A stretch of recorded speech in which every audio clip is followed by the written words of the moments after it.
Cool. All right, so welcome everybody.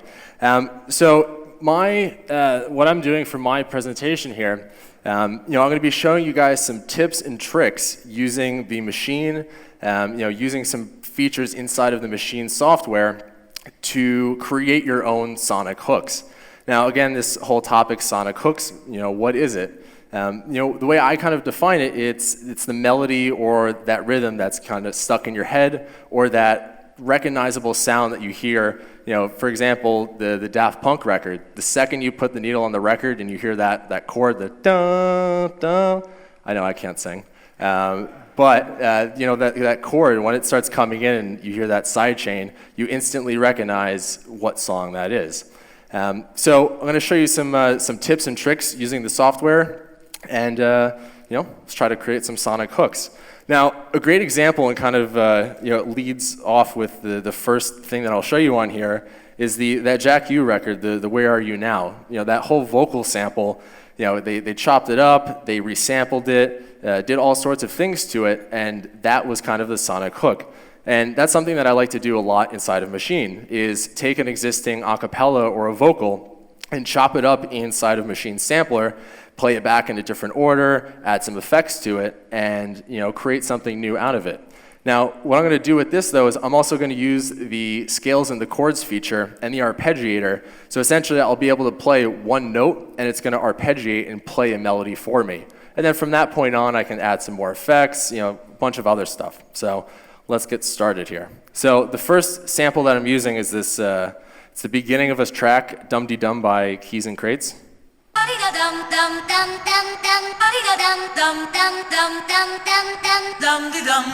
So I just sampled that bit right there. I just took an Ableton, first chopped up exactly what I wanted at the beginning, but I brought it into Maschine so then I can really fine tune and kind of remix it, chop it up on the pads here. So now that I have this sample, I'm going to hit the sampling button on my hardware and go to slices. Now, I have it auto-sliced to 16 pads so that when I play it back,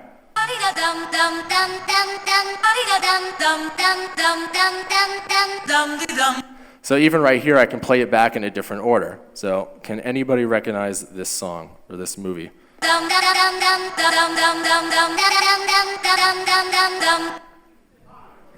Thank you, exactly. So, I can play it back different orders, play the James Bond theme, that's already, small remix. So now that I have all of these samples chopped up, I actually want to bring this into one of my groups inside of Maschine so that I can add more effects to it and kind of, just have its own group just for the vocals. So I'm going to hit Apply To, I'm going to hit Group C, so that every slice, the 16 slices are going to be individually placed on each pad here. So I hit Apply. There we go. So now that I have all the samples here, if I just hit play,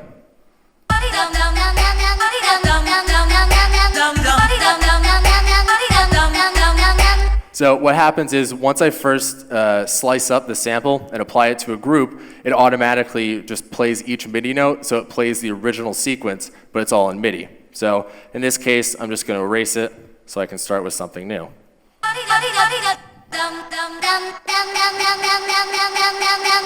All right, so I have that sample here, but now I'm going to go over to the keyboard, and I'm going to start using the scales and the chords function to start, mangling this sample a little bit more and start turning it into a melody. Now, all the stuff that I do on the keyboard, I can also do it on the Maschine, but in this case, since I'm going to be, trying to play something melodic, I'm going to go to the keyboard for this one. So first, I'm going to turn on my scales button, hit Shift Scale, so I can edit, what scale I want to play. But in the scales mode, I have a chords function where I play one note and it automatically creates a chord based on that first sample. Now, if I go all the way over, I have a chord set section where there's pre-made chord progressions.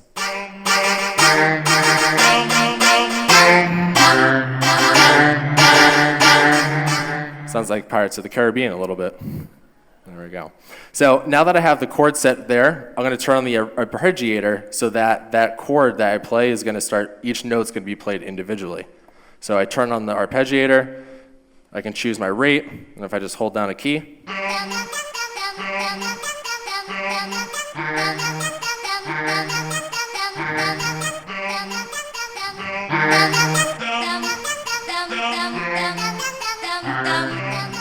we go. So literally just one note starts playing out a melody for me. And what's nice is that once I play this note, each note on inside of Machine, each MIDI note, it gets placed in there. So after the fact, I can hold down one key. I can actually go into my software and edit each individual note, customize my melody just a little bit more. So let me just record this in here. So I'm gonna hit pattern, make a new pattern, make it as long as the drum pattern I have, which is 4 bars.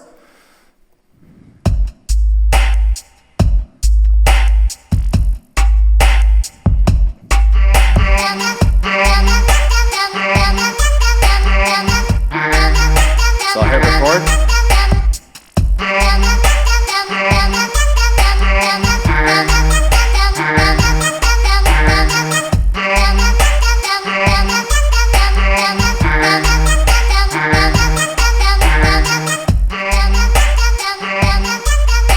Now from here I can start adding more effects like reverbs, filters. So on the hardware I can just go over to my next slot. Now if I hold shift and hit browse, it brings up a bunch of Machine's internal effects. So all of these, if you just download the software, they come built in. So I can just add, let's add a filter here. There we go.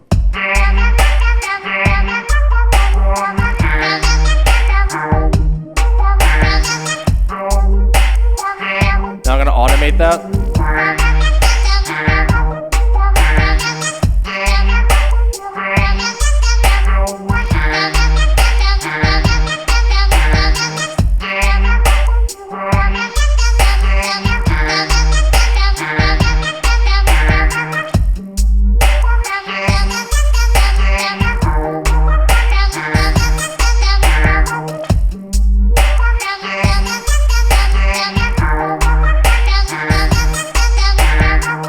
There we go.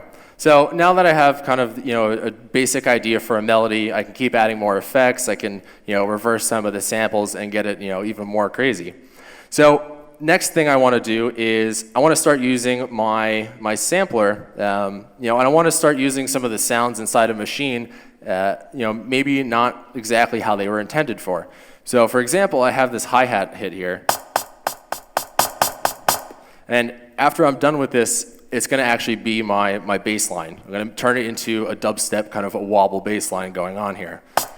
And again, this is all just using the sampling function inside of a Machine. So there's the first sample. I'm going to go back into my sample section. Now, if I go over to zone, what essentially I'm going to do is I'm going to loop this sample, and I'm going to make the loop so small that it essentially creates a small waveform or a sine wave that from there I'll be able to play melodically. So turn on loop.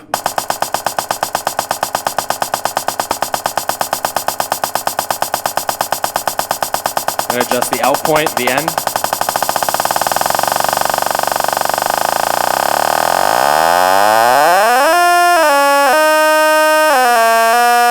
So even small adjustments with the end of the loop, it's actually changing the tone or the actual note that it's playing.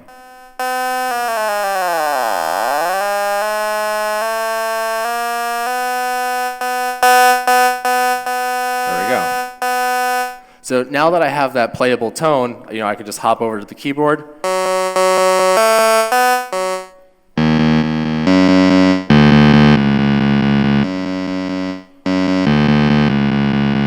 You can even make the loop just a little bit shorter.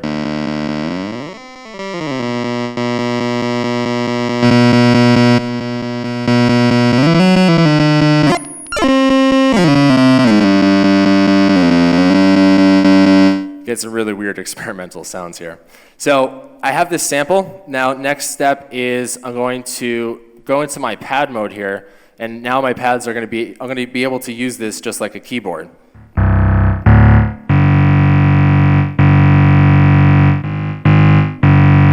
There we go. So in order to turn this into a dubstep bass line, I'm going to add a filter to this. And with the filter, I'm going to add an LFO so that instead of me having to automate the filter sweeps, it's going to be moving based upon the BPM or the rhythm of my track. So if I go over to my next slot, I can hold Shift and hit Browse and load up a filter once again. Now, on my page here, on my screen, I can control the amount of LFO that's going to be applied. I'm going to lower the cutoff. Give it more resonance, give it more of a ow sound.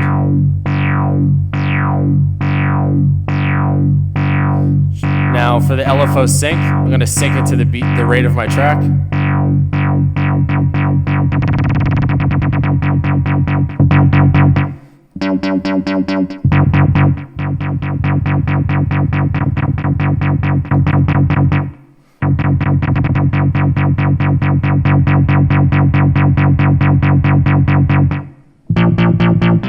There we go. So now I actually have a playable bass line.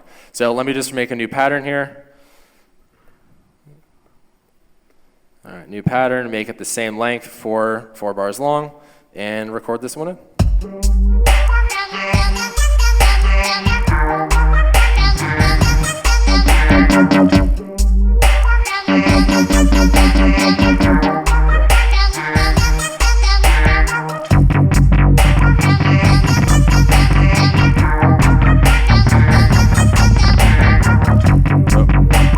So messed up on that one. Try it one more time.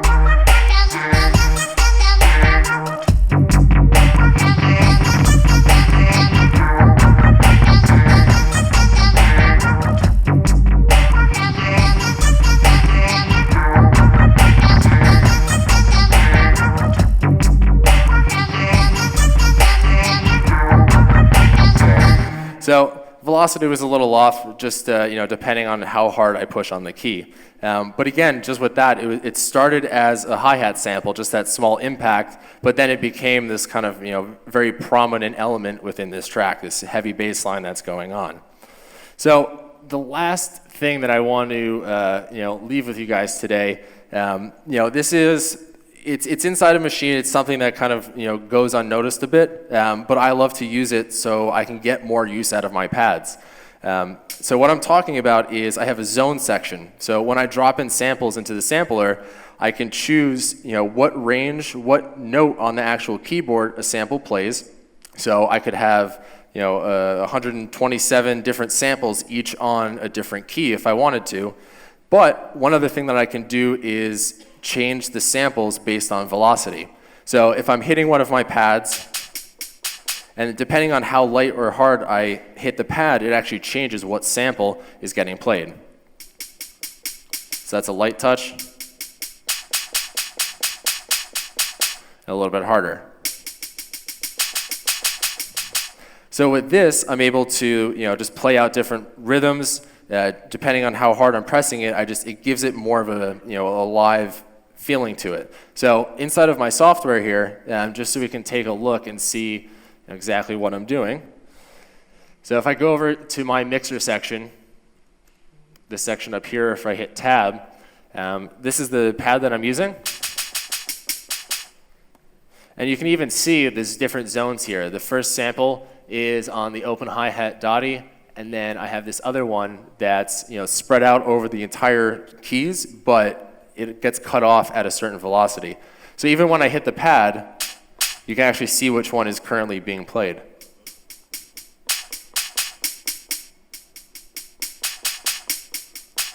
So, it's great to play this in live, but what I also like to do is use the note repeat. And while I'm using that, I just literally press the pad, different velocities, and it changes the note that's actually getting played.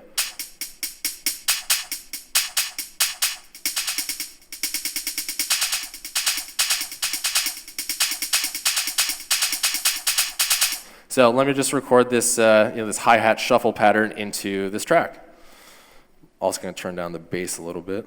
It's a little intense. There we go.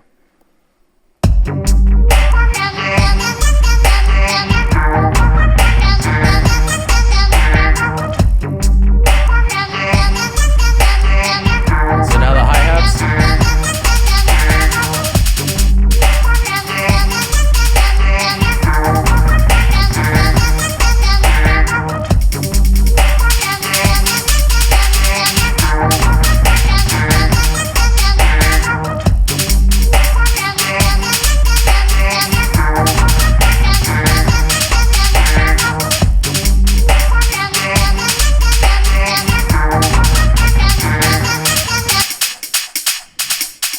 that's what got recorded, and that was just me, just pressing harder or softer on the pad.